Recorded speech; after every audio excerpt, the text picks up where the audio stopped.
Okay, teacher. So I went for a walk. My husband and I are trying to be healthier and walk a couple of miles each morning. But this wasn't, just a walk where I would normally, wear my headphones and listen to podcasts, or where I'm really kind of planning content or thinking through any kind of a problem. It was just a walk. And somewhere about 10 minutes in, I caught myself thinking, I should probably be doing something with this time. And guys, I recognized it immediately. I mean, school just ended a few weeks ago, so I knew what was happening.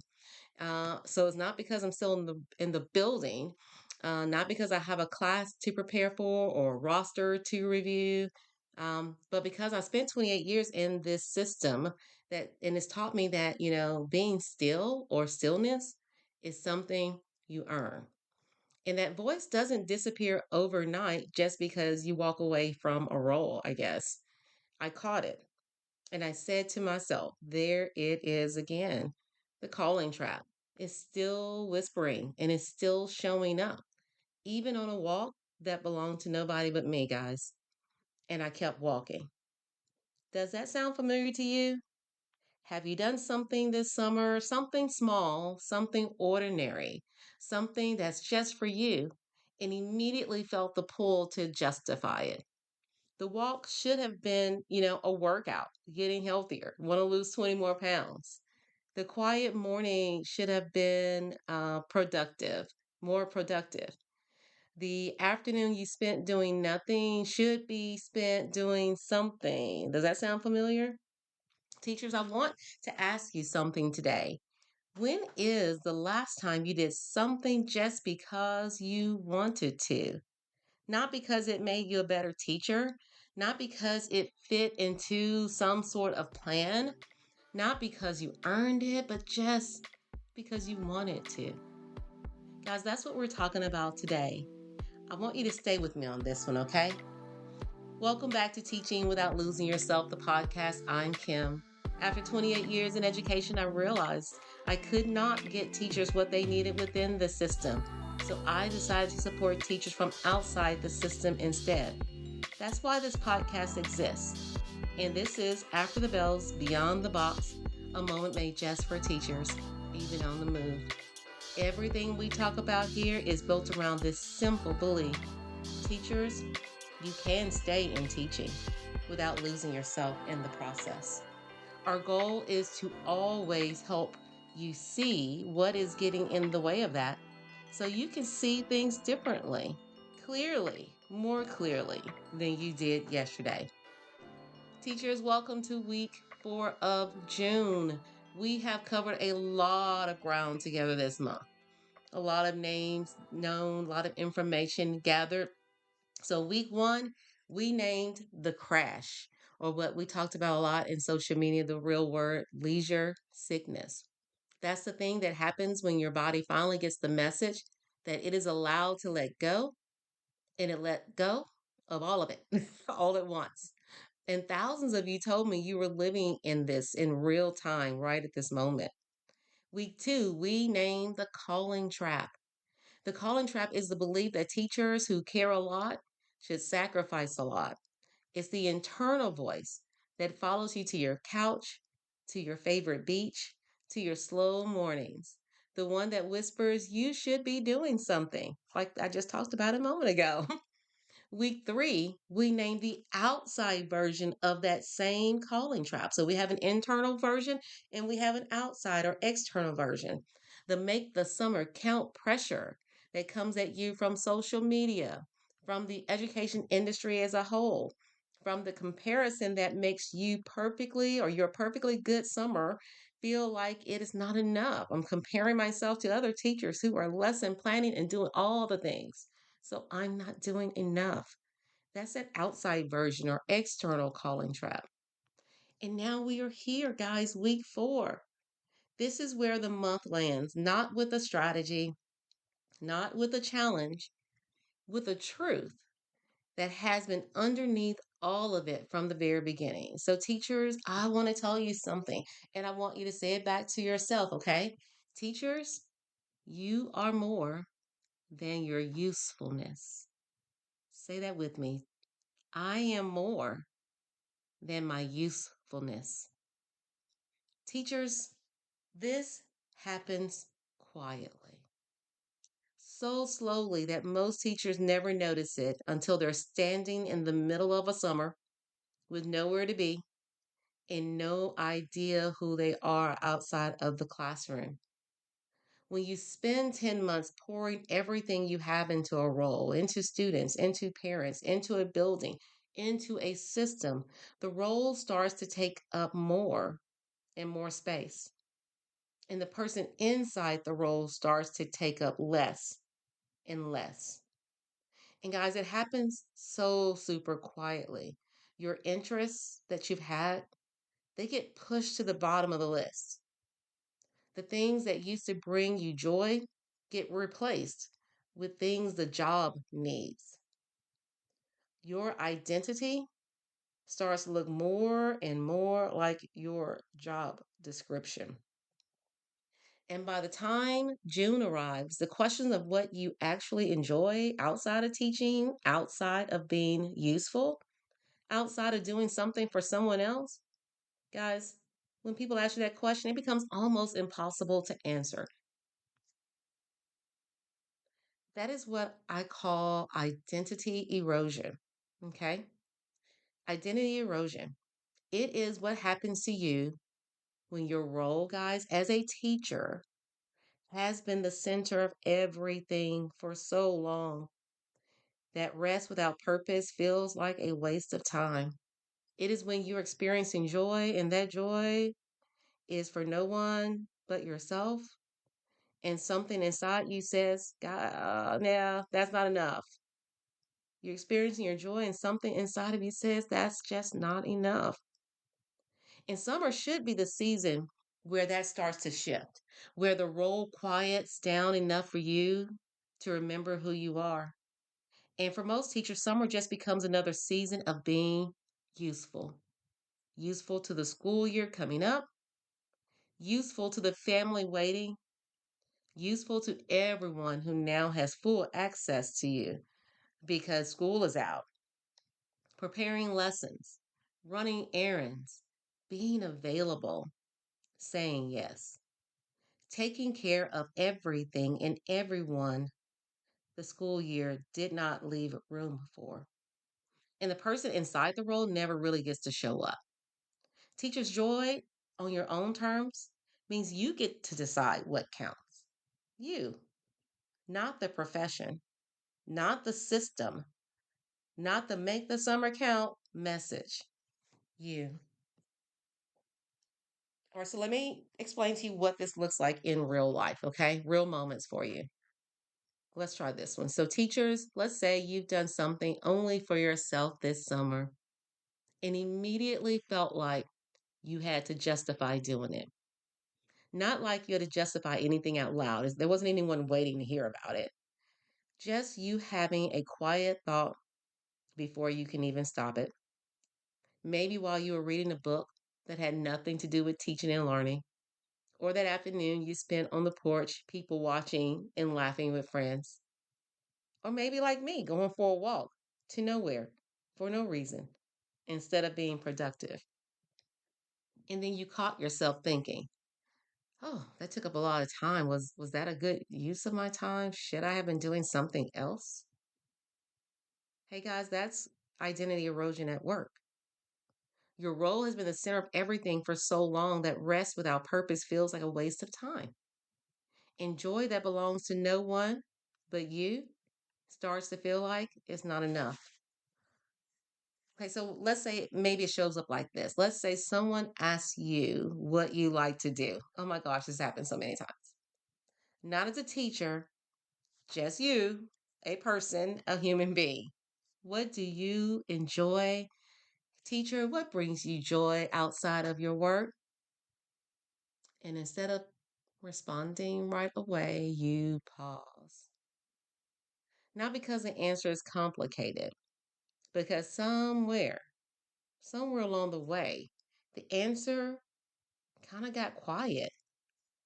The hobbies that used to matter got pushed out by lesson plans and parent emails and everything the job needed first. And now, standing in the middle of the summer with open time in front of you, you're not even sure what to do with it. Have you ever felt that? So here's why this is hard for teachers, specifically for teachers. The teaching profession does not just ask for your time and your energy. No, no, no. It asks for your identity. Y'all, this rings so true, and I hope you are identifying with it. Teaching asks for your identity. It rewards teachers who lose themselves in the work. It rewards teachers who give everything, who are available always, who wear their sacrifice like a badge of honor right there for everybody to see.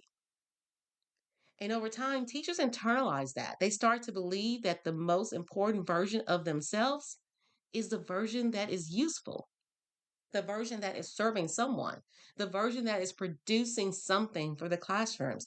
Guys, teachers start believing the most important thing about them is that they are a teacher.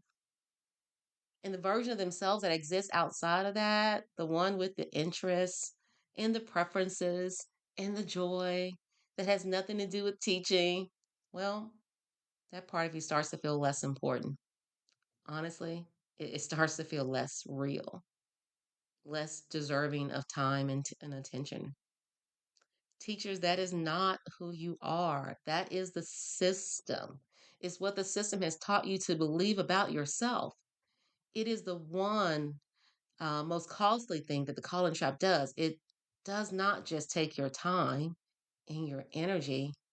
Guys, the calling trap over time, it takes your sense of self.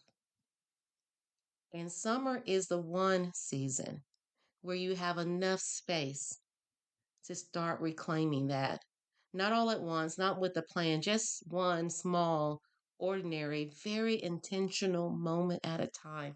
Guys, you'll hear me use that so often. And I'm using it because everything you do is going to be because you chose it, not because it just happened. This is going to start with one small, ordinary, very intentional moment at a time. So, teachers, here's what it costs when summer passes and the person inside of you, the person inside of the role, never gets to show up. If she never gets to show up, guys, you go back into August, you go back as a teacher without getting, ever getting to be anything other than a teacher this summer. And the person inside the role of teacher, well, she never gets to show up. And the cycle starts again. That same depletion, that same exhaustion, the same feeling of giving from a place that never got refilled. I distinctly remember feeling this so many times in August, where I went back and it just felt like I never left. It was like the sadness and the exhaustion from May slapped me in the face as soon as I walked through the door. I just never got refilled. And the things that used to bring you joy, teachers, the ones that you pushed out slowly over the years, they stay pushed out because summer came and it went without you choosing yourself first. Teachers, you probably do not feel like someone who lost themselves in a role. That probably doesn't even resonate with you quite yet. It doesn't feel that extreme to you quite yet.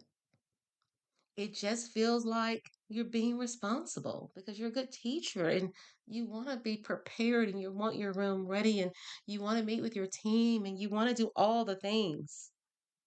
And even if you're not doing those things, you want to at least think about them and plan a plan for them, guys. So it doesn't feel that extreme. It doesn't feel like anything other than being committed. It doesn't feel like anything other than being the kind of teacher you set out to be. Because that is what makes identity erosion so hard to see, because it does not look like a problem. Teachers, it just looks like who you are. And I want you to know you are more than your usefulness. And that is not just something that feels good to hear. I'm not saying that just to say, yes, I am. A declaration for the day, I'm more than my usefulness. Guys, it is what makes it possible for you to keep showing up day after day. Intentional steps, intentional moves, intentional things will help you keep showing up to do the job you love day after day. So, teachers, this is what I'm going to ask you to do this week. It's not a plan, it's not a list. I'm not going to ask you to do a challenge, just one thing. Because remember, it's with intention. Plain, ordinary things with intention that bring about the changes you ask for. So, here's the one thing it's easy. Don't worry. I want you to do something this week, teachers, that belongs entirely to you. Something small, something ordinary. You don't need to have to take a weekend vacation, even though you can. Something that has nothing to do with being a teacher or being useful or earning anything. It could be a walk. It could be a meal you cook just because you wanted to. It just brought you joy. It could be a show you watched in the middle of the afternoon. Guys, I have been finding Netflix things on Facebook every day and planning to watch one of those.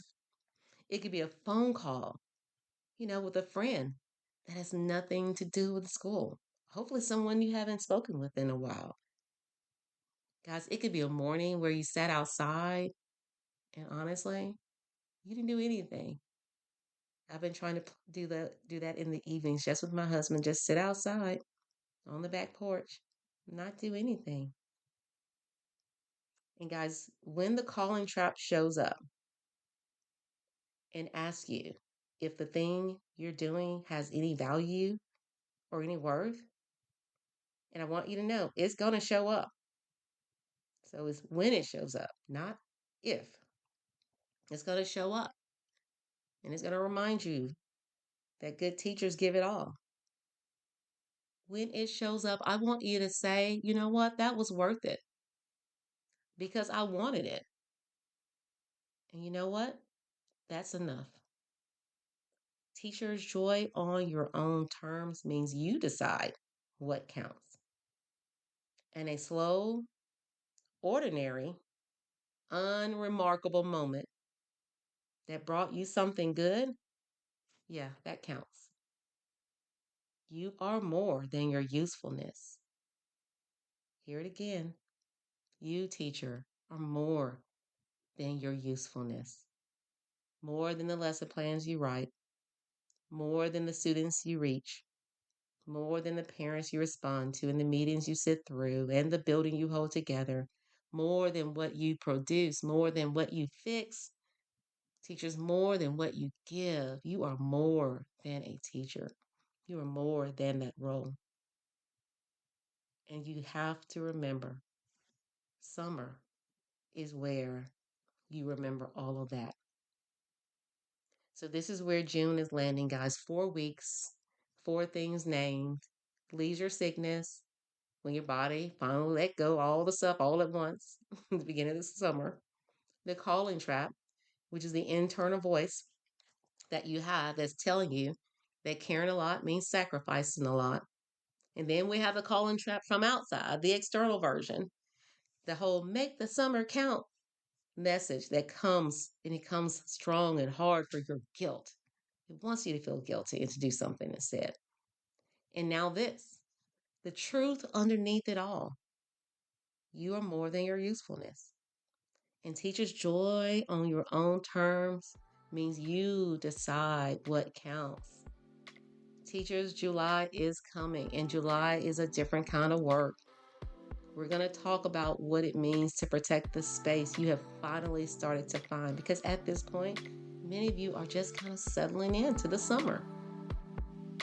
So we're going to talk about what it means to protect that space you finally started to find, because the pull back toward the school year starting, it starts early with you, and much earlier than you realize. And sometimes you don't realize it until you're knee deep in it. And we're going to be ready for that together. But for now, teachers, just rest. Enjoy something small and let it be enough.